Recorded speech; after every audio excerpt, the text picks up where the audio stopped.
And joining me now to help us break this down is Julian Karaguesian, former special advisor at the Ministry of Finance.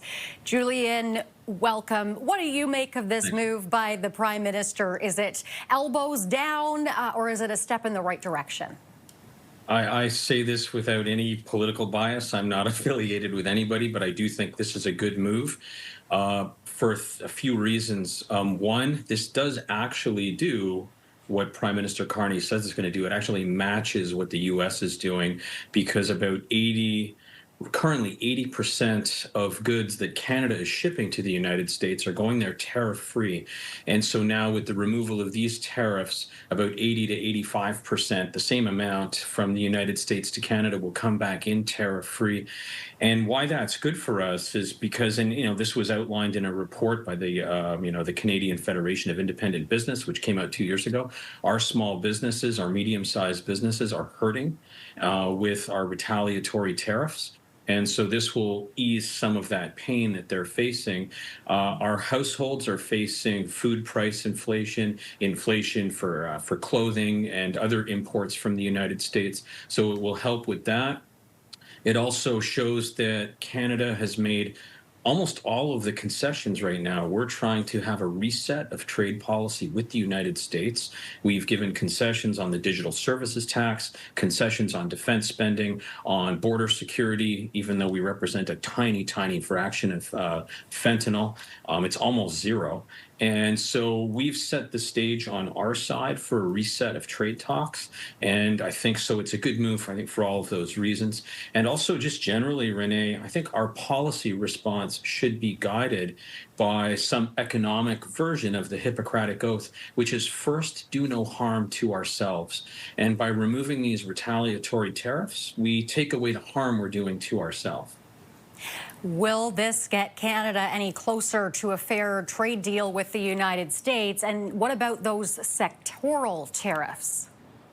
Those sectoral tariffs are a big problem, especially the aluminum tariffs, which are, that really hurts Quebec and to a lesser extent, British Columbia. Most of our aluminum smelting and production takes place in Quebec. The steel tariffs hurt Quebec, Ontario, the land right across the board. That hurts Canada. And of course, the automobile tariffs are doing a lot of damage to Ontario. So this is another step in the direction of Canada clearing the table of all of the, we're making all of the concessions we can possibly make. It allows us to buy time, because we do need to spread our, we do need to put our eggs in a few baskets, not just the U.S. basket. So this will buy us time. And we're taking away any argument that the Trump administration has to continue to be tough on us. But I do think, Renee, to answer the first part of your question, I do think the negotiations on the renegotiation of CUSMA, I do think those negotiations are going to be tough no matter what. Help me work through this in my mind, because the revenue from the counter tariffs was supposed to go to sectors who were hurting from the U.S. tariffs. What kind of reaction do you expect this move to get from various sectors here at home? Well, I think the sectors are going to continue: steel, aluminum, automobiles. Those three in particular, those are the ones where we face these very real tariffs. I think that they're going to continue to pressure. Obviously, it's in their interest to do so, and it's in Canada's interest. They're going to continue to pressure to get those tariffs removed. I think the steel and automobile tariffs are going to be the most difficult, because the United States produces automobiles, one of the largest producers in the world, and they produce steel. And they don't produce aluminum. So I think we can get the aluminum one eventually taken off.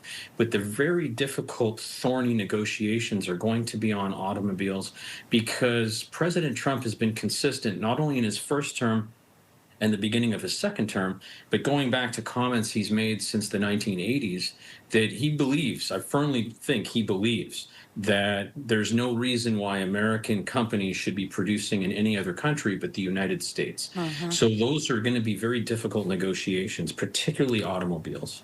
I can imagine. We'll have to leave it there, Julian. Thank you very much for your time today. Thank you for having me, Renee. Take care. You too. That's Julian Karaguesian, former special advisor at the Ministry of Finance.